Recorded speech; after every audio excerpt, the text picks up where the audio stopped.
ये सब मौका प्रस्त लोग हैं, चाहे वह श्रीमान दारा सिंह चौहान जी हों, चाहे स्वामी प्रसाद मौर्य जी हों। ये अपने परिवार के लिए मर रहे हैं। किसी के लड़के को टिकट चाहिए, किसी की बहू को टिकट चाहिए, किसी के बेटे को टिकट चाहिए। इनके अपने परिवार के लोगों को टिकट देने के लिए भारतीय जनता पार्टी में प्रेशर बना रहे थे। पार्टी ने कहा कि नहीं, हम परिवारवाद की पार्टी नहीं है। जहाँ सत्ता का सुख मिलेगा, जहाँ मलाई काटने को मिलेगा, वहाँ चले जाएंगे। सभी देश की जनता मोदी से, योगी से, केशव मौर्य जी से बहुत ही खुश है। इनकी जो पिछली सरकार थी, कहती थी काम बोलता है, ये काम बोलता नहीं है, काम दिखाई देता है। आप हमारे राष्ट्रपति जी रामनाथ कोविंद जी हैं, कभी कल्पना नहीं किए होंगे कि देश के सबसे गरीब समाज का बेटा देश का राष्ट्रपति होगा। इस सपने को पूरा किया माननीय मोदी जी ने। ये सब ढकोसलेबाज हैं।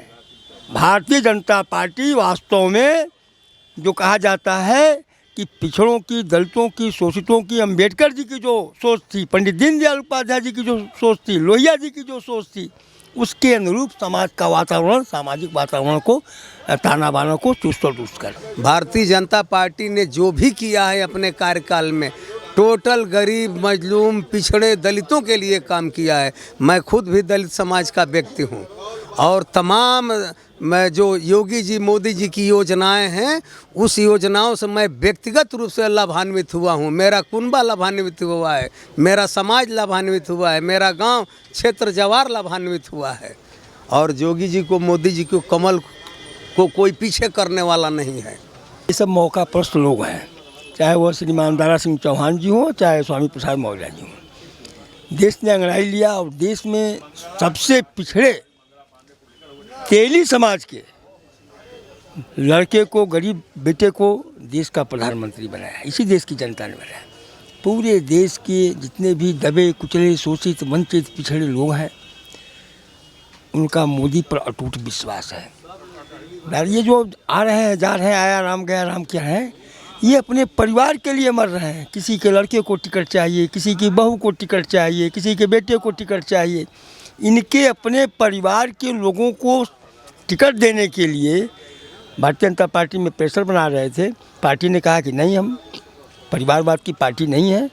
आप तो इन सब बातों को लेकर के तो जनता जान गई है, खूब अच्छी तरह से जान गई है कि इनका अपना कोई एजेंडा नहीं है। इन्हें जहाँ सत्ता का सुख मिलेगा, जहाँ मलाई काटने को मिलेगा, वहाँ चले जाएंगे। सभी देश की जनता मोदी से, योगी से, केशव मौर्य जी से बहुत ही खुश है। इनकी जो पिछली सरकार थी, कहती थी काम बोलता है, ये काम बोलता नहीं है, काम दिखाई देता है। अब आज प्रदेश की जनता को, देश की जनता को काम दिखाई दे रहा है।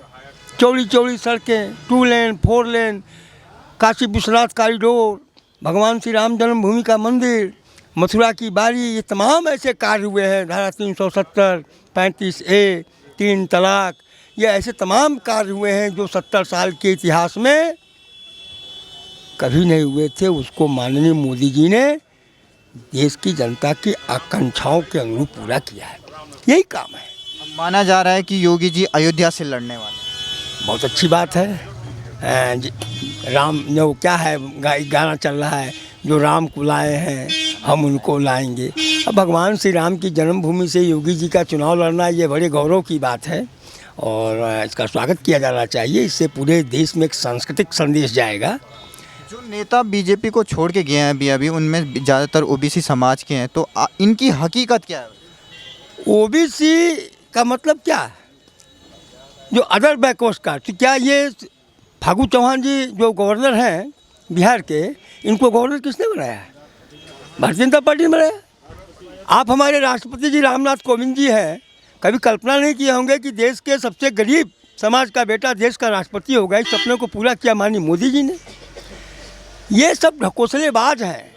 भारतीय जनता पार्टी वास्तव में जो कहा जाता है कि पिछड़ों की, दलितों की, शोषितों की, अंबेडकर जी की जो सोच थी, पंडित दीनदयाल उपाध्याय जी की जो सोच थी, लोहिया जी की जो सोच थी, उसके अनुरूप समाज का वातावरण, सामाजिक वातावरण को, ताना बाना को चुस्त और दुरुस्त कर रही है। कहीं इसमें किसी के साथ कोई भेदभाव नहीं है। आप कल्पना कीजिए, आवास बन रहा है, प्रधानमंत्री आवास, क्या पूछा जा रहा है क्या कि आप हिंदू हैं कि मुसलमान हैं, कुर्मी हैं कि कुम्हार हैं?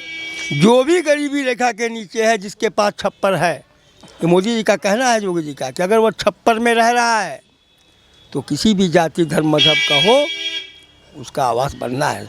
आज इस सरकार में सर्वाधिक आवास जो कहा जाता है मुस्लिम गरीब है, मुस्लिमों को बहुत से आवास मिले, हरिजनों को। मुझे लगता है कि ये पिछड़े अगड़े की बात करना ठीक नहीं है, बात विकास की करिए। अब देश के युवा भी जग गए हैं, देश की जनता भी जागरूक हो गई है। कोई किसी जाति को भड़काना चाहे कि मेरे पीछे मेरी जाति चले तो जाति चलने वाली नहीं है। लोगों को काम चाहिए, पानी चाहिए, बिजली चाहिए, स्वास्थ्य की चिंता करिए, सुरक्षा, शिक्षा, ये तमाम जैसी बुनियादी समस्याएं हैं। बच्चों को हाथ में कलम चाहिए। ये सब कुछ मोदी जी छोटी छोटी बारीक बारीक चीज़ों पर मोदी जी की नज़र है कि एक गरीब की क्या ज़रूरत है। इन सारी आवश्यकताओं को माननीय मोदी, माननीय योगी जी हकीकत रूप में परिवर्तित कर रहे हैं। इसलिए अब इनके ढकोसले में, इनके झांसे में कोई आने जाने वाला नहीं है। मुझे याद है माननीय कांसीराम जी भीमराव अम्बेडकर जी के सिद्धांतों को लेकर चले। हुआ क्या, धन की लालच में, पैसे की लालच में बहन जी को कहा जाता है ना, किसकी बेटी, दौलत की बेटी, 50 लाख दीजिए, 1 करोड़ दीजिए, 2 करोड़ दीजिए, जाइए टिकट लाइए। असर क्या हुआ कि आज पार्टी कहाँ पहुँच गई। तो इन लोगों के पास सोच नहीं है। भारतीय जनता पार्टी के पास सोच है, विचार है, ये विचारों पर आधारित राजनीति करती है। पंडित दीनदयाल उपाध्याय के सपनों को साकार करने के लिए, डॉक्टर श्यामा प्रसाद मुखर्जी जी के सपनों को साकार करने के लिए, हेडगेवार जी के सपनों को साकार करने के लिए, उनके सपनों को पूरा करने का काम भारतीय जनता पार्टी कर रही है और आगे भी करती रहेगी। मुझे लगता है ये बहुत है अपने आप में। सब लोग कोई सलेबाज हैं, इनका कोई मतलब नहीं है, जनता सब जानती है। सर आपका नाम सर? जी, मेरा नाम शेषनाथ है, 341 विधानसभा सलेमपुर, जनपद देवरिया का रहने वाला हूँ। तो जो लोग जनता पार्टी का एक छोटा सा कार्यकर्ता हूँ।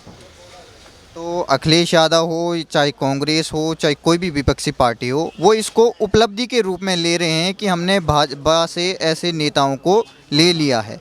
तो क्या आप समझते हैं कि ऐसे नेताओं से बीजेपी को कोई मुश्किल आएगी? कहीं कुछ नहीं, इन नेताओं का कोई वजूद नहीं रहा। ये तो टोटल परजीवी पौधे जैसे भारतीय जनता पार्टी के उर्वरा होने की, इनके खाद पानी के वजह से वो आगे बढ़ते रहे। बाकी इनका अपना कुछ नहीं है। परजीवी पौधा समझ रहे हैं ना, आम के पेड़ के ऊपर पीपल का पेड़ जम जाना, तो उस पीपल के पेड़ की जड़ से, ज़मीन से कहीं कोई टच नहीं होता है, वो उर्वरा उससे लेता रहता है, आम के पौधे से। उसी तरह ये लोग थे, भाजपा से एनर्जी लेते रहे। अब इनका कोई वजूद नहीं है। अब बीजेपी से ये गए, हमेशा के लिए समाप्त हो गए। जनता इनके साथ नहीं है, जनता बीजेपी के साथ है। आज के डेट में भारतीय जनता पार्टी ने जो भी किया है अपने कार्यकाल में, टोटल गरीब, मजलूम, पिछड़े, दलितों के लिए काम किया है। मैं खुद भी दलित समाज का व्यक्ति हूँ और तमाम मैं जो योगी जी, मोदी जी की योजनाएं हैं, उस योजनाओं से मैं व्यक्तिगत रूप से लाभान्वित हुआ हूँ। मेरा कुनबा लाभान्वित हुआ है, मेरा समाज लाभान्वित हुआ है, मेरा गांव, क्षेत्र, जवार लाभान्वित हुआ है। और योगी जी को, मोदी जी को, कमल को कोई पीछे करने वाला नहीं है। इस नाते कि जनता के लिए इन लोगों ने काम किया है। इन नेताओं के लिए, इन नेताओं की आदत थी पहले बसपा और सपा से जो लूट खसोट होता था, सुनियोजित तरीके से टीम बना करके। ये सब उसी टीम के सदस्य थे जो गलती से इस पार्टी में आ गए थे और फिर इनको उनकी अपनी जगह बीजेपी ने दिखा दिया, जहां उनकी जगह थी वहां उनको भेजने का काम किया है बीजेपी ने। इसके लिए मैं भाई नरेंद्र मोदी जी को, योगी जी को, भाजपा नेतृत्व को हृदय से बधाई देता हूं और भारतीय जनता पार्टी में आस्था रखने वाले जनता को भी बधाई देता हूं कि आने वाले समय में कमल को फिर पूरी ताकत के साथ 350 पार उत्तर प्रदेश में करना है। अखिलेश यादव जी कह रहे हैं तो हमारी तो 400 प्लस सीट आएगी। तो अब ऐसे नेताओं से क्या 400 प्लस सीट हो पाएगी? एक्चुअली अखिलेश यादव जी जो है विदेश के पढ़े हुए हैं, अभी वो आज भी विदेशी पैटर्न पर चल रहे हैं और भारतीय जनता पार्टी देसी पैटर्न पर चल रही है। बस इतना मेरा। भारतीय जनता पार्टी का देसी पैटर्न और उनका विदेशी पैटर्न क्या है? मतलब विदेशों में कुछ अलग तरीके के तौर तरीका है, हमारे देश में जो है सनातन तरीका है, भारतीय तौर तरीका है।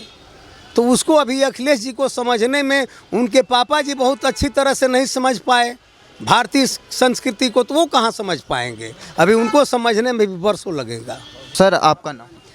मैं अशोक कुमार पांडे हूँ, तो जो ये लोग बीजेपी को छोड़ के जा रहे हैं और एक नैरेटिव बना रहे हैं कि बीजेपी ने पिछड़ों के लिए कोई काम नहीं किया है, इस पर आप क्या कहते हैं? देखिए जिला पंचायत अध्यक्ष जी हमारे साथ हैं। सर आपका नाम? देवरिया। सर आप ये बताइए कि 2022 के विधानसभा चुनाव काफ़ी नज़दीक हैं, तो योगी आदित्यनाथ और अखिलेश यादव और मायावती और कांग्रेस की प्रियंका गांधी आज उन्होंने अपने 125 उम्मीदवारों के नाम वो किए हैं, तो क्या आपको लगता है कि 2022 में क्या रहेगा बीजेपी के वोटों का? कमल खिलेगा 2022 में भी कमल खिलेगा। कितनी सीटें? क्योंकि अखिलेश यादव जी अपने को 400 प्लस 3 के पार जाएगा, 300 के पार जाएगा। 300 के पार। क्या क्या वो काम किए हैं बीजेपी ने जिसकी वजह से यूपी की जनता उन्हें दोबारा? कुछ कामें नहीं बचा है। क्या क्या काम करने की बात है। गरीबों को राशन से लेकर गैस से लेकर शौचालय, आवास, जो भी सुविधाएं मूलभूत समस्या है उसका सबका समाधान किए हैं। हमारे यहाँ बगल के रहने वाले भी हैं, पूर्वांचल में कोई बात ही नहीं है वहाँ। और हमेशा हम लोग जो है ब्राह्मण समाज से आते हैं, हमेशा राम और राष्ट्र की बात की है। राम का मंदिर उन्होंने राष्ट्र की रक्षा कर रहे हैं, राम और राष्ट्र की बात की। और खबर ये आ रही है कि योगी जी अयोध्या से लड़ने वाले हैं। अरे तो नेता है, कहीं से लड़ सकते हैं, कहीं से। और योगी जी के लिए कोई क्षेत्र के सीमित आदमी थोड़े हैं, किसी क्षेत्र से लड़ेंगे, वो भारत में कहीं लड़ सकते हैं। और माना जा रहा अखिलेश यादव जी चुनाव नहीं लड़ने वाले। और लड़ सकते हैं, नहीं भी लड़ सकते हैं, हो सकता है। उनको चूँकि कई जगह से लड़ते हैं, दो से लड़ते हैं, हो सकता है आजमगढ़ से हारने वाले हों, इसलिए नहीं भी लड़ सकते हैं। तो आपको क्या लगता है कि बीजेपी और समाजवादी पार्टी कौन सी पार्टी मतलब इस बार मजबूती से चुनाव लड़ रही है? भारतीय जनता पार्टी को छोड़कर कौन सी पार्टी, इसको क्यों पूछ रहे हैं? भारतीय जनता पार्टी ही आएगी। तो जो ये लोग छोड़ के गए हैं और जो विपक्षी पार्टी वो बना रही है, ये लोग आने जाने वाले हैं, हमेशा आते जाते रहते हैं। इन लोगों का कहीं कहीं रहेंगे, कभी कहीं रहेंगे। क्या आपको लगता है यूपी की जनता इनका साथ? नहीं, कहीं नहीं, कोई वजूद इनके समाज में है, न यूपी में है कोई, इन लोगों का कोई वजूद नहीं है। सब जनता जानती है, जाने जाने वाले हैं और सर्वादी लोग हैं, जहाँ रहेगा वहाँ रहेंगे।